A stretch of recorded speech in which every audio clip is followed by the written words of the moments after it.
Egypt.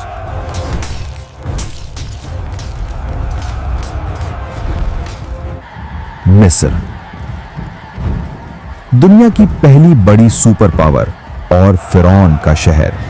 इसी मिस्र के बारे में आप सल्लल्लाहु अलैहि वसल्लम ने अपनी वफात से पहले क्लियरली बता दिया था कि तुम मुसलमान जरूर एक दिन मिस्र को फतह करोगे।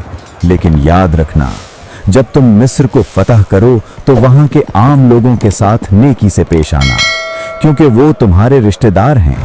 आप सल्लल्लाहु अलैहि वसल्लम की वफात के कुछ ही अरसे बाद मुसलमानों ने उमर बिन खत्ताब की लीडरशिप में रोमन और पर्शियन एम्पायर को हराकर उनसे ये सारे इलाके फतह कर लिए। लेकिन जैसे ही मुसलमानों ने ये सारे इलाके फतह किए, अचानक यहाँ पर एक बहुत बड़ा मसला हुआ। इन नए इलाकों में एक बहुत ही खतरनाक बीमारी ताउन हर तरफ फैल गई, जिससे मुसलमानों की स्पीड तो खत्म हो ही गई, लेकिन इस बीमारी से मुसलमानों के सारे बड़े जनरल्स शहीद हो गए और नए जनरल्स को चांस मिला कि वो आगे आकर मुसलमानों को लीड कर सकें। इन बड़े जनरल्स के शहीद होने की वजह से हजरत उमर ने इन इलाकों में नए जनरल्स लगाए और यहाँ पर मुसलमानों का आर्मी चीफ अमर बिन आस रदी अल्लाह ताला अन्हु को बनाया। अमर बिन आस के आर्मी चीफ बनने के बाद आहिस्ता आहिस्ता ये बीमारी खत्म हो गई और जब हजरत उमर को मदीना में इसका पता चला तो वो खुद हालात को कंट्रोल करने के लिए मदीना से मुसलमानों की फौज की तरफ गए। जैसे ही हजरत उमर सीरिया पहुंचे, वहां उनकी मुलाकात नए आर्मी चीफ अम्र बिन आस से हुई और उन्होंने खलीफा उमर के सामने एक नया जबरदस्त प्लान रखा कि अब हमें रुकने के बजाय एक नई दुनिया की तरफ जाना चाहिए, जिसका नाम है मिस्र।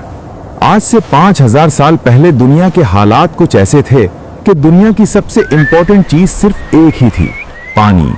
और जिसके पास दुनिया में सबसे ज्यादा पानी होता था, वही पूरी दुनिया पर राज करता था।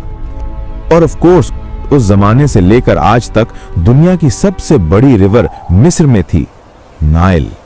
आहिस्ता आहिस्ता इसी दरिया के पानी की ताकत की वजह से पूरी दुनिया से लोग मिस्र में आकर आबाद होने लगे, जिसकी वजह से मिस्र दुनिया का सबसे ताकतवर इलाका बना और यहाँ के लोग दुनिया के सबसे रिच लोग बने। यहाँ एक आदमी खड़ा हुआ, किंग नार्मर, जिसने पूरे मिस्र को यूनाइट करके दुनिया की सबसे पहली बादशाहत बनाई।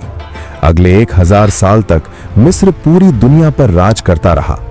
अब फिरौनों को यह बात कंफर्म हो चुकी थी कि इनसे बड़ा कोई नहीं, जिसके बाद उन्होंने दावा किया कि वो बादशाह नहीं बल्कि खुदा हैं। उन्होंने ऐसा रिलीजन बनाया कि फिरौन दुनिया में खुदा है और आवाम तभी जन्नत जा सकेगी जब तक वो फिरौन की गुलाम रहे। फिर एक अजीब कॉन्सेप्ट आया कि वही फिरौन खुदा रहेगा जिसका जिस्म मरने के बाद भी हमेशा के लिए ठीक ठाक रहे। यहां से ममीज का कॉन्सेप्ट आया। जब कोई फिरौन मरता तो सर्जन्स उसका खून निकाल देते, नाक से दिमाग बाहर खींच लेते, सारे आज़ा निकाल देते, मगर दिल को एक जार में सेफ रख देते। 40 दिन नमकीन पानी में रखकर जिस्म को रेत से भर दिया जाता ताकि शेप सही रहे और फिर पट्टियां बांधकर ताबूत में दफना दिया जाता। इसके बाद एहराम यानी पिरामिड्स का दौर आया। फिरौन ने दुनिया का सबसे बड़ा पिरामिड बनाया, जो वजन में 12 बुर्ज खलीफा से भी भारी है।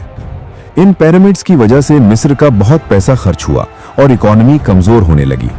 ठीक उसी वक्त मिस्र के बाजार में एक छोटा बच्चा गुलाम बनाकर बेचा जा रहा था। ये हजरत यूसुफ अलैहिस्सलाम थे। इन्होंने मिस्र की इकोनॉमी को दोबारा कंट्रोल किया और उसे सुपर पावर बनाया।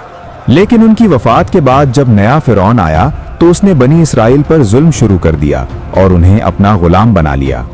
400 साल बाद एक नजूमी ने फिरौन को बताया कि बनी इसराइल में एक बच्चा पैदा होगा जो तुम्हारी एम्पायर खत्म कर देगा।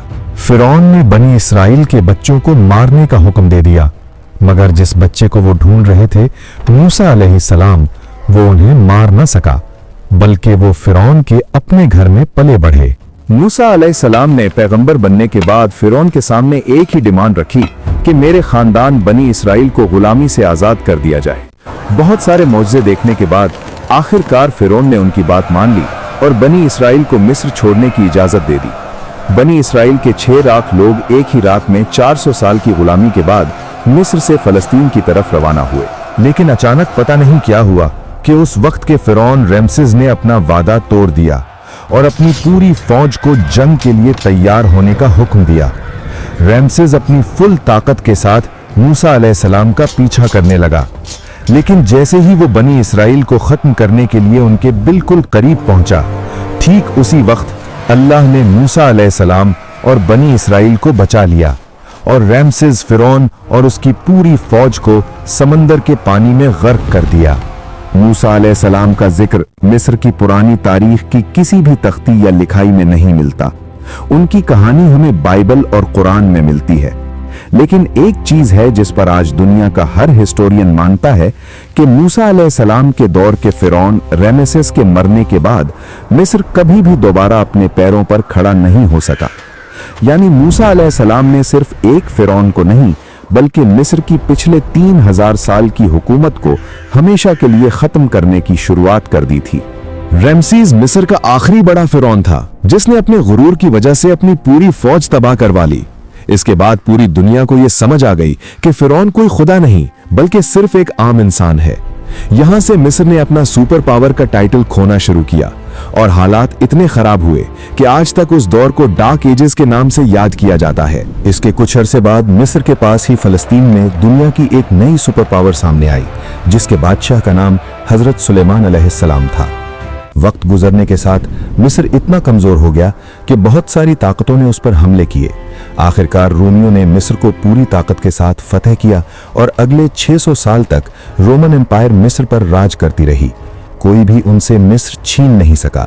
लेकिन अब 600 साल के बाद रसूलुल्लाह सल्लल्लाहु अलैहि वसल्लम की हदीस के पूरे होने का टाइम आ चुका था और मुसलमान हजरत उमर बिन खत्ताब की खिलाफत में रोमियों से मिस्र छीनने के लिए उसके दरवाजों पर खड़े थे।